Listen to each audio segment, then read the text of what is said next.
Olá pessoal, bem-vindos ao De Frente com Texto. Esse é o nosso canal de estudo da Palavra de Deus. Eu sou bom, esse cara sou eu. Deixa comigo que eu dou conta. Confie em mim que você não vai se arrepender. Eu tenho certeza que você já ouviu essas frases ou até mesmo já falou alguma delas. Na verdade, a gente acredita nisso. Nós crescemos ouvindo isso. Essa é a premissa do iluminismo do século XVIII, conforme foi ensinada por pensadores como Jean-Jacques Rousseau. Mas com muita sinceridade, gente, será mesmo que nós somos 100% confiáveis? Pedro acreditava nisso. Ele acreditava firmemente que era totalmente fiel ao Senhor, mesmo diante da morte. Quem não se lembra da famosa frase de Pedro: Senhor, ainda que todos o abandonem, eu jamais o abandonarei.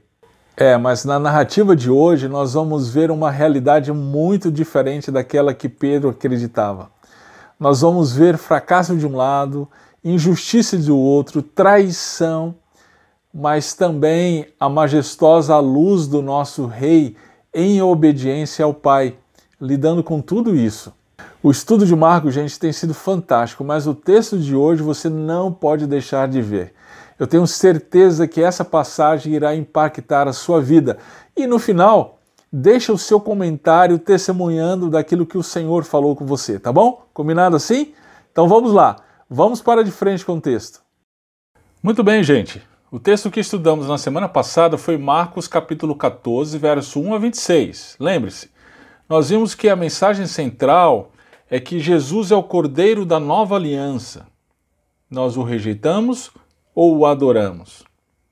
O texto termina com a narrativa da última ceia. É imediatamente a essa ocasião da última ceia que se encontra o nosso texto de hoje. Ele é um texto longo, você está vendo aqui, né? Mas vamos com calma, vamos trabalhando por partes, que a gente chega lá, tá bom? Vamos lá. Eu poderia ter dividido em partes, mas eu optei trabalhar ele inteiro porque ele começa falando de Pedro e termina falando de Pedro. Ele tem uma unidade que ficaria um pouquinho estranho se a gente dividisse, tá bom? Então, é por isso que eu decidi mantê-lo por inteiro aqui, ainda que tenha ficado um pouco extenso. Bem, o texto ele tem duas partes, os eventos que aconteceram imediatamente antes do julgamento de Jesus, o verso 27 até o verso 52, e o julgamento propriamente dito, que vai do verso 53 até o verso 72. Bem, essas duas partes têm partes menores. A primeira parte compreende o verso 27 até o 31, que é a narrativa da predição de Jesus a respeito de que todos os seus discípulos o negariam. O verso 32 ao 42, Jesus no Getsêmani. O verso 43 até o 52, a prisão de Jesus. E na segunda parte, o verso 53 a 65, o julgamento de Jesus, e o verso 66 até o 72, que é a negação de Pedro, ok? Então, vamos lá, vamos começar da primeira parte. A primeira cena da primeira parte é o verso 27 até o verso 31. Vamos organizar aqui na tela para a gente visualizar melhor o diálogo. Verso 27 ao verso 31, vamos ler. E disse-lhe Jesus: Todos vós esta noite vos escandalizareis em mim. Porque está escrito, ferirei o pastor e as ovelhas se dispersarão. Mas depois que eu houver ressuscitado, irei adiante de vós para a Galiléia. E disse-lhe Pedro, ainda que todos se escandalizem, nunca porém eu. E disse-lhe Jesus, em verdade te digo que hoje, nesta noite, ainda que o galo cante 2 vezes, 3 vezes me negarás. Mas ele disse com mais veemência, ainda que me seja necessário morrer contigo, de modo nenhum te negarei. E da mesma maneira diziam todos também. Muito bem. Depois da ceia, Jesus predisse que seus discípulos o trairiam. Olha só o verso 27. Eles se escandalizariam por causa de Jesus. Jesus explica que esse seria mais o evento que cumpriria a profecia do Antigo Testamento. Só um parêntese aqui. A essa altura dos nossos estudos em Marcos, em especial a última semana da Paixão, é impressionante a quantidade de eventos que cumprem as profecias do Antigo Testamento. Realmente é muita má vontade daqueles que dizem que Jesus, ou mesmo a igreja, teria forjado o cumprimento das profecias. Ok, fechando parêntese, voltemos então à profecia. Jesus menciona a profecia de Zacarias, capítulo 13, verso 7. De acordo com a profecia, Deus mesmo iria ferir o pastor. Sim, Jesus foi ferido de acordo com Isaías também, e isso pelo Senhor, por causa das nossas iniquidades. O resultado disso seria que as ovelhas seriam dispersas. Isso estava por acontecer imediatamente. Jesus lhes explicou essa profecia para que mais à frente eles encontrassem conforto no fato de que Jesus previu tudo e por isso tudo o que lhe havia ocorrido estava dentro de seus planos eternos. Agora veja o verso 28. Mas depois que eu houver ressuscitado, irei adiante de vós para a Galiléia. Como bom pastor, Jesus preparou suas ovelhas com tudo o que estava por acontecer, desde sua morte até mesmo a sua ressurreição. Isso é incrível, você não acha? Qual foi a reação dos discípulos diante disso? Olha o verso 29. Pedro disse: ainda que todos se escandalizem, nunca eu vou me escandalizar, Senhor. Quanta confiança em si mesmo Pedro revelou nessas poucas palavras, você não acha? Ao invés de confiar nas palavras de Jesus, no que Jesus estava dizendo, Pedro preferiu depositar sua confiança em sua própria capacidade de ser fiel ao Mestre. Mas Jesus conhecia Pedro, muito mais do que até ao próprio Pedro. E disse no verso 30, olha só, em verdade te digo que hoje, nesta noite, antes que o galo cante 2 vezes, 3 vezes me negarás. E aí no verso 31, Pedro mais uma vez se coloca contrário ao que Jesus disse. Olha só, ainda, Senhor, que me seja necessário morrer contigo, de modo nenhum te negarei. E Marcos nos informa que os outros discípulos fizeram coro com Pedro. Será mesmo que essa atitude de Pedro, gente, é tão estranha a nós? Eu acho que não. A gente se considera os discípulos mais fiéis de Cristo, você não acha? Os mais intrépidos pregadores, os melhores maridos, os melhores pais, até que por meio dos nossos próprios fracassos, nos deparamos com a realidade de quem realmente somos. É fascinante que a narrativa do fracasso de Pedro e dos discípulos também caminhem lado a lado com a entrega de Jesus, seu julgamento e depois a sua morte. Isso porque foi exatamente por conta do nosso total fracasso em ser fiel a Deus que Jesus foi entregue à morte. Vejamos então o que aconteceu a seguir. Vamos para a segunda cena da primeira parte, verso 32 ao verso 42. Diz assim: E foram a um lugar chamado Getsêmani e disse aos seus discípulos: Assentai-vos aqui enquanto eu oro. E tomou consigo a Pedro e a Tiago e a João e começou a ter pavor e a angustiar-se. E disse-lhes: A minha alma está profundamente triste até a morte. Ficai aqui e vigiai. E tendo ido um pouco mais adiante, prostrou-se em terra e orou para que, se fosse possível, passasse dele aquela hora. E disse: Abba, Pai, todas as coisas te são possíveis. Afasta de mim este cálice, não seja, porém, o que eu quero, mas o que tu queres. E chegando, achou-os dormindo, e disse a Pedro: Simão, dormes? Não podes vigiar 1 hora? Vigiai e orai, para que não entreis em tentação. O espírito, na verdade, está pronto, mas a carne é fraca. E foi outra vez e orou, dizendo as mesmas palavras, e voltando achou-os outra vez dormindo, porque os seus olhos estavam pesados e não sabiam o que responder-lhe. E voltou 3ª vez e disse-lhes: Dormi agora e descansai. Basta! É chegada a hora, eis que o Filho do Homem vai ser entregue nas mãos dos pecadores. Levantai-vos, vamos!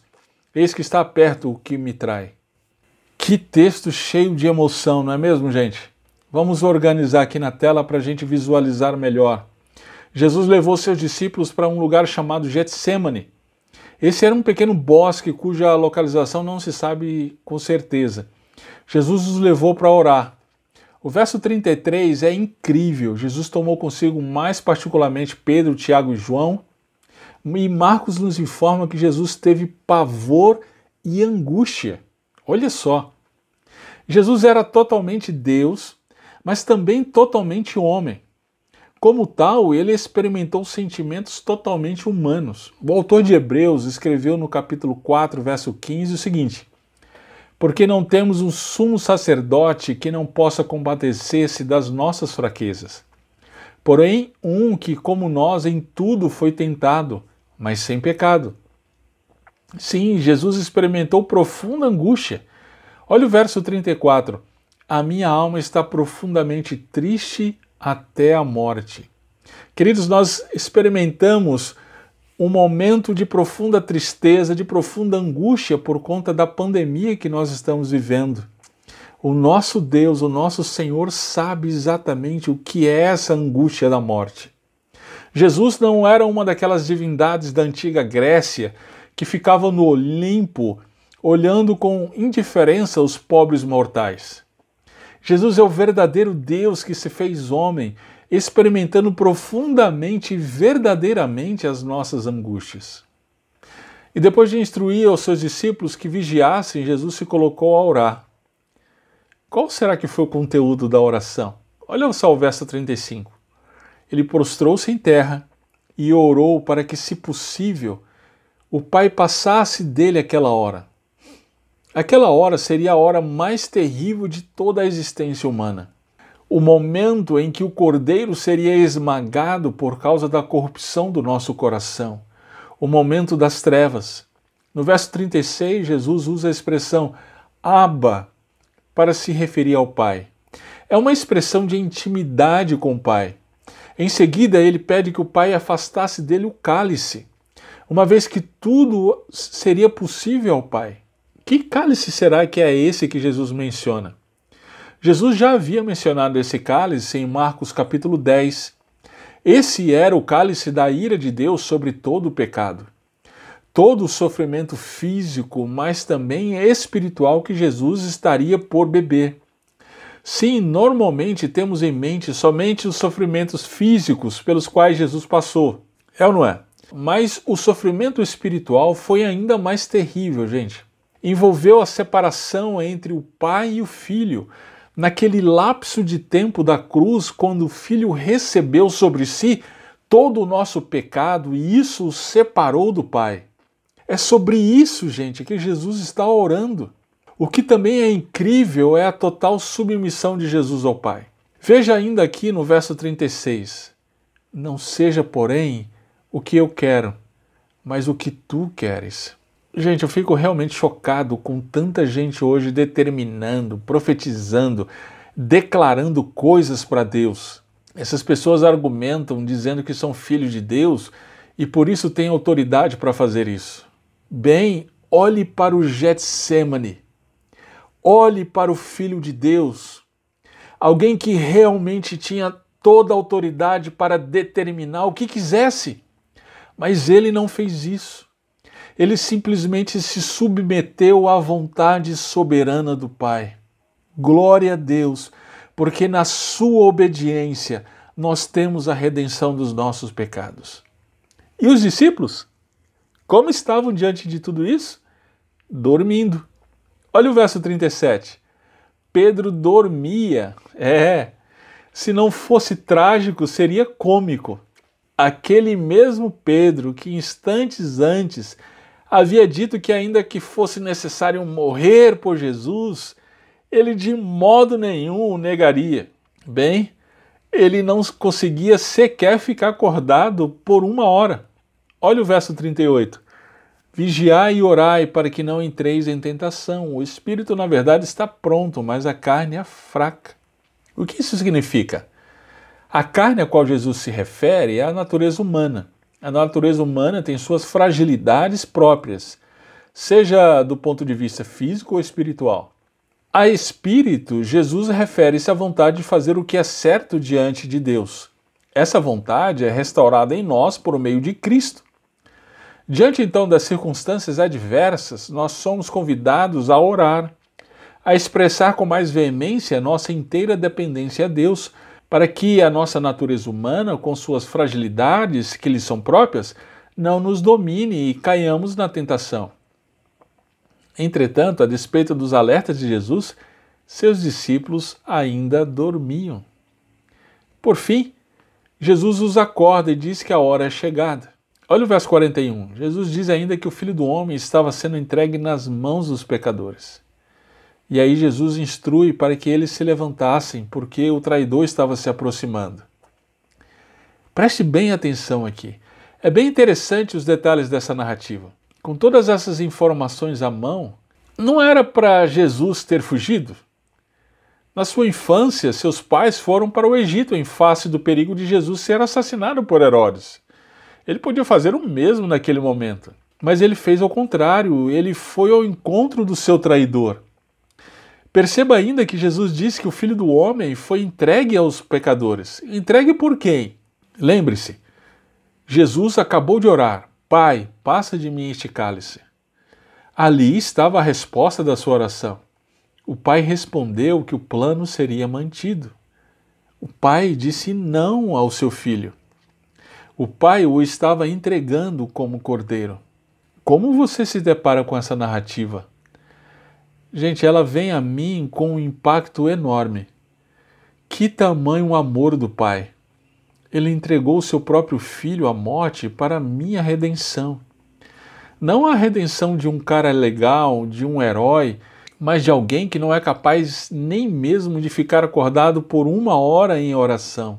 Que tamanho amor do Pai em negar o pedido do seu próprio filho para que eu fosse redimido, para que você fosse redimido dos seus pecados. A terceira cena da primeira parte é o verso 43 até o verso 52. Vamos ler. E logo falando ele ainda, veio Judas, que era um dos 12, da parte dos principais sacerdotes, e dos escribas e dos anciãos, e com ele uma grande multidão com espadas e varapaus. Ora, o que o traía tinha-lhes dado um sinal, dizendo: aquele que eu beijar, esse é, prendei-o e levai-o com segurança. E logo que chegou, aproximou-se dele e disse-lhe: Rabi, Rabi, e beijou-o. E lançaram suas mãos sobre ele e o prenderam, e um dos que ali estavam presentes, puxando da espada, feriu o servo do sumo sacerdote e cortou-lhe uma orelha. E respondendo Jesus, disse-lhes: saístes com espadas e varapaus e a prender-me como um salteador? Todos os dias estava convosco ensinando no templo e não me prendestes, mas isto é para que as escrituras se cumpram. Então, deixando-o, todos fugiram. E certo jovem o seguia envolto em um lençol sobre o corpo nu, e os jovens lançaram-lhe a mão, mas ele, largando o lençol, fugiu deles nu. Muito bem, chegou a hora. Judas, enviado pelos principais sacerdotes, chegou com uma grande multidão armada. Eles tinham combinado que aquele que Judas beijasse seria Jesus. No verso 45 foi o que Judas fez, o chamando ainda de Rabi. É curioso que o beijo naquela época era um sinal de afeição. É por isso que em Lucas 22, 48, nós vemos que Jesus respondeu: Judas, com um beijo traz o Filho do Homem? Bem, com esse sinal, então, prenderam Jesus. Mas então no verso 47, olha só, nós somos informados que alguém se levantava para reagir. De acordo com João, capítulo 18, verso 10, esse alguém era Pedro.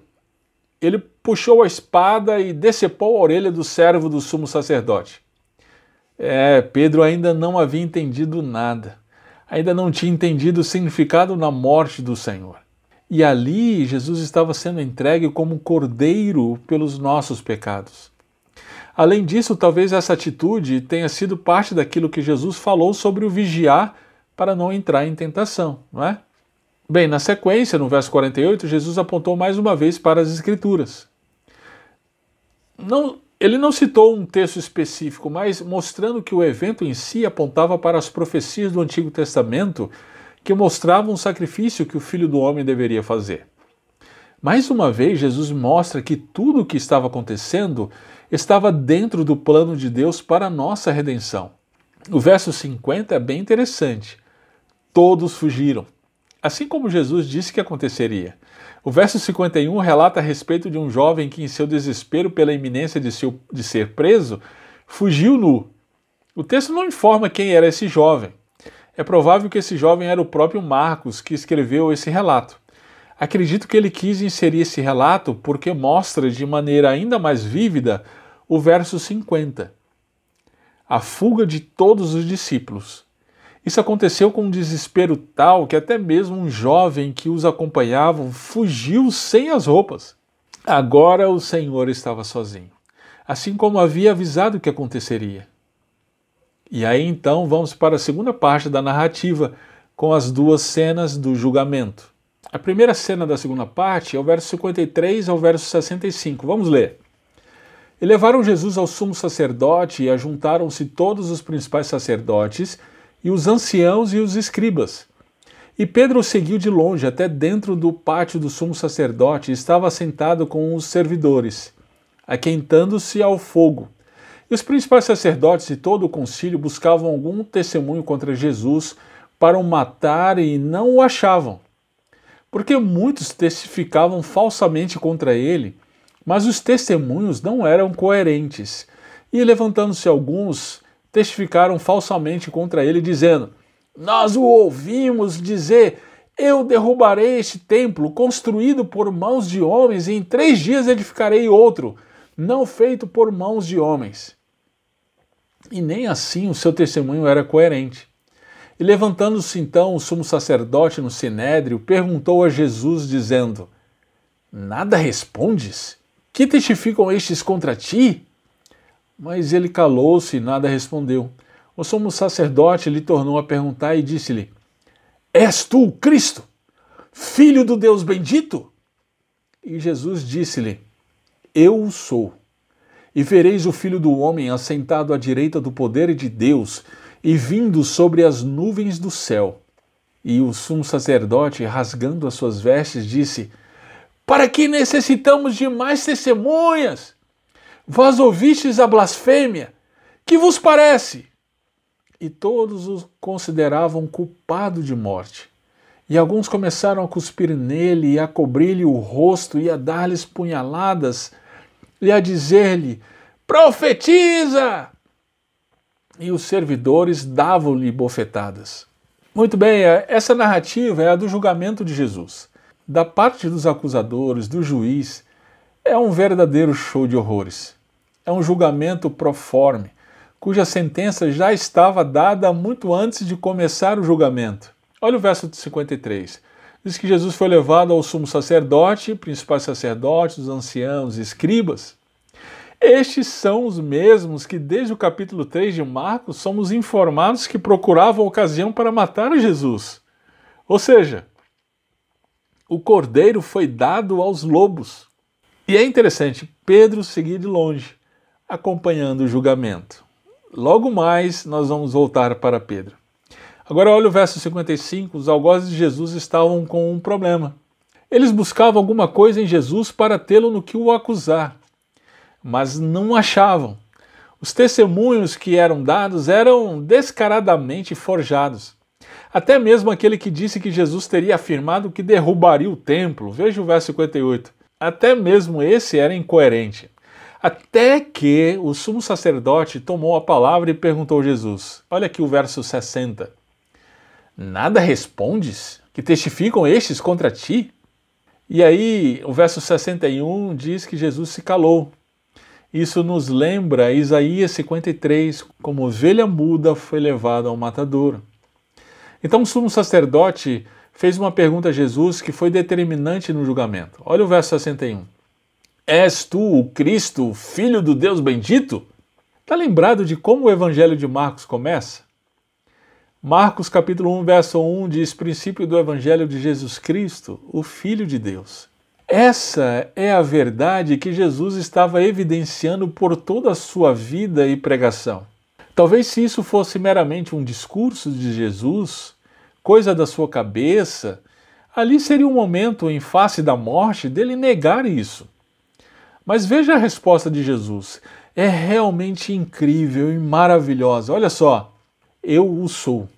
E vereis o Filho do Homem assentado à direita do poder de Deus e vindo sobre as nuvens do céu. Incrível, ele não somente confirmou, mas usou o sagrado nome de Deus, eu sou, para confirmar e ainda afirmar ser o Filho do Homem de Daniel 7, que estaria sentado governando ao lado de Deus e viria sobre as nuvens do céu. Gente, essa afirmação ainda mais dita em julgamento, ou é de um total lunático, ou é de alguém que sabe que diz a verdade. E esse é o caso. Por sua vez, o sumo sacerdote não estava interessado na verdade, porque ele tinha à sua disposição evidências mais do que suficientes para ver que o que o réu dizia era verdade. Mas o religioso já havia rejeitado a verdade. Ali ele encontrou a ocasião para finalmente condenar a Jesus, como já havia desejado há muito tempo. Olha o verso 63. O sumo sacerdote rasgou as próprias vestes em sinal de repúdio e acusou Jesus de blasfêmia.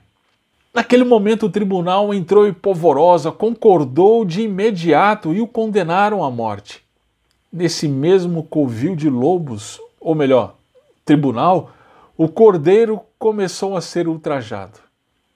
Cuspiram nele, o espancaram, e à medida que, ironicamente, pediam para que ele profetizasse, uma vez que lhe cobriam o rosto enquanto o espancavam, continuavam o espancando e espancando cada vez mais. O cordeiro estava totalmente entregue à mais profunda e completa maldade humana.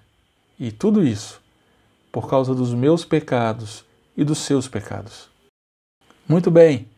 A última cena, ela nos leva de volta ao início do nosso texto.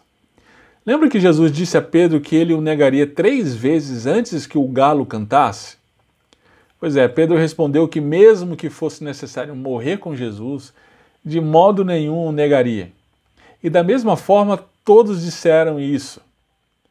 Bem, vamos ver o que aconteceu então. Verso 66 até o verso 72, diz assim: E estando Pedro embaixo no átrio, chegou uma das criadas do sumo sacerdote, e vendo a Pedro, que se estava aquentando, olhou para ele e disse: Tu também estavas com Jesus, o Nazareno. Mas ele negou, dizendo: Não o conheço, nem sei o que dizes. E saiu fora ao alpendre, e o galo cantou. E a criada, vendo outra vez, começou a dizer aos que ali estavam: Este é um dos tais! Mas ele o negou outra vez. E pouco depois, os que ali estavam disseram outra vez a Pedro: Verdadeiramente tu és um deles, porque és também galileu e tua fala é semelhante. E ele começou a praguejar e a jurar: Eu não conheço esse homem, de quem falais? E o galo cantou segunda vez. E Pedro lembrou-se da palavra que Jesus lhe tinha dito: Antes que o galo cante 2 vezes, 3 vezes me negarás. E pensando nisso, chorou. Gente, essa cena é terrível. Pedro com os outros havia fugido na hora da prisão de Jesus. Mas aí Pedro voltou secretamente para acompanhar o julgamento. Em dado momento, uma empregada do sumo sacerdote reconheceu a Pedro e disse: Você estava com Jesus. E no verso 68, olha só, Pedro disse que nem o conhecia, e aí o galo cantou a primeira vez. Com nova acusação da empregada, Pedro negou a segunda vez. E olha o verso 70, outras pessoas o reconheceram. Mas aí a negação é ainda mais incisiva. O texto diz que Pedro começou a praguejar e a jurar. E aí, nesse momento, o galo cantou segunda vez. Olha o verso 72, Pedro lembrou-se do que Jesus havia dito. O galo tornou-se, nesse momento, o maior lembrete de toda a história. O seu canto era como uma luz que ilumina as trevas e vemos a podridão em nós. Pedro, naquele momento, foi convidado a olhar para quem ele realmente era, para a sua incapacidade, para o quão seu coração era miseravelmente pecador. Marcos nos informa do choro de Pedro. Que bendito choro!